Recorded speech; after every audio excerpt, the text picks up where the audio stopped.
से कि इस देश के schedule caste, schedule tribe, OBC minority को समझ लेना चाहिए कि देश के अंदर जो वर्तमान सरकार रूल कर रही है, जो अब 2024 में चुनाव होने वाला है, तुम्हारी गर्दन दबा रखी है उन लोगों ने।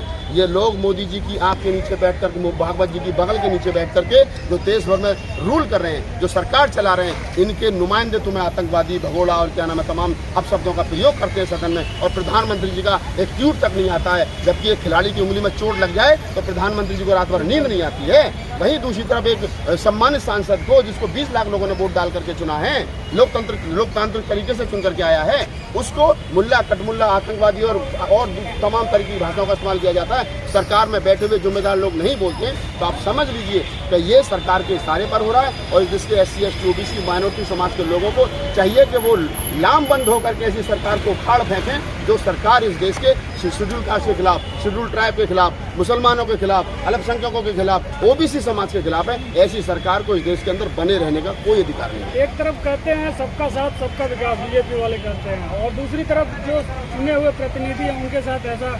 आप जो कह रहे हो कि बीजेपी वाले कहते हैं सबका साथ सबका विकास, ये आपने गलत सुना है। उनका सही नारा ये अपना विकास अपने साथ, किसी के साथ उनका विकास नहीं। बताओ, 3 लोग हैं, 4 लोग हैं, अडानी अंबानी 2 उधर हो गए, और अमित शाह और मोदी 2 इधर हो गए। बताओ मुझे, अमित शाह के बेटे में कौन सी क्वालिटी थी जो वो क्या नाम है BCCI का चेयरमैन बना दिया? अमित शाह का जैसा। बताओ तो सही, कौन सा कंपटीशन हुआ था? बताओ तो सही, कहाँ से वो टूर्नामेंट खेल कर गए थे? ये वो वाला काम मुल्क भर में चल रहा है, अंधा बांटा रेवड़ी फिर अपने थे। अब ये हमारी और आपकी जिम्मेदारी बनती है। मेन स्ट्रीम मीडिया जो बिक चुका है, मेन स्ट्रीम मीडिया जो किसी काम का नहीं बचा है, अखबार सच बोलने, सच लिखने से डर रहा है, स्ट्रीम मीडिया सच बोलने से डर रहा है। ये ताकत है मेरी।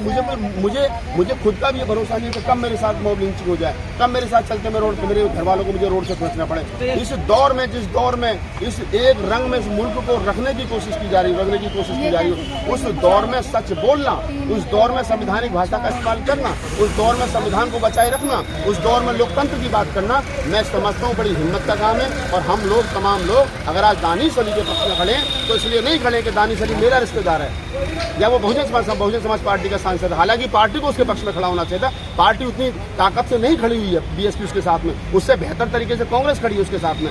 मैं इसलिए नहीं बोल रहा हूँ कि दानिश अली मेरा रिश्तेदार है, मैं इसलिए बोल रहा हूँ कि दानिश अली के साथ जो हुआ है वो गलत हुआ है, वो गैर संवैधानिक है। और मेरे जैसे एक्टिविस्ट की जिम्मेदारी बनती है कि देश के अंदर किसी के भी साथ गलत हो, बाबा साहब डॉक्टर अम्बेडकर का जो सिद्धांत है, समता, समानता और बंधुता, उसके आधार पर मुल्क चलेगा। We the people of India, उस आधार पर, भारतीय संविधान के आधार पर मुल्क चलेगा। ये जो मुट्ठीभर लोग इस देश को एक रंग में रंग देना चाहते हैं, ये जो मुट्ठीभर लोग इस देश पर एक तरीके का रंग, एक तरीके का झंडा फहरा देना चाहते हैं, इस तिरंगे को अपमानित कर रहे हैं, इस पार्लियामेंट को अपमानित कर रहे हैं और इस क्या नाम है संविधान को अपमानित कर रहे हैं। ऐसे लोगों के खिलाफ कानूनी कार्रवाई होनी चाहिए। और अगर नहीं होती है तो ये दुर्भाग्यपूर्ण है। 2024 में जहाँ से रमेश बिधूड़ी चुनाव जीत करके आए हैं, उसकी जनता को ये चाहिए कि ऐसे लोगों में सदन में वोट ना दिया जाए, ऐसे लोगों को हराना चाहिए। धन्यवाद।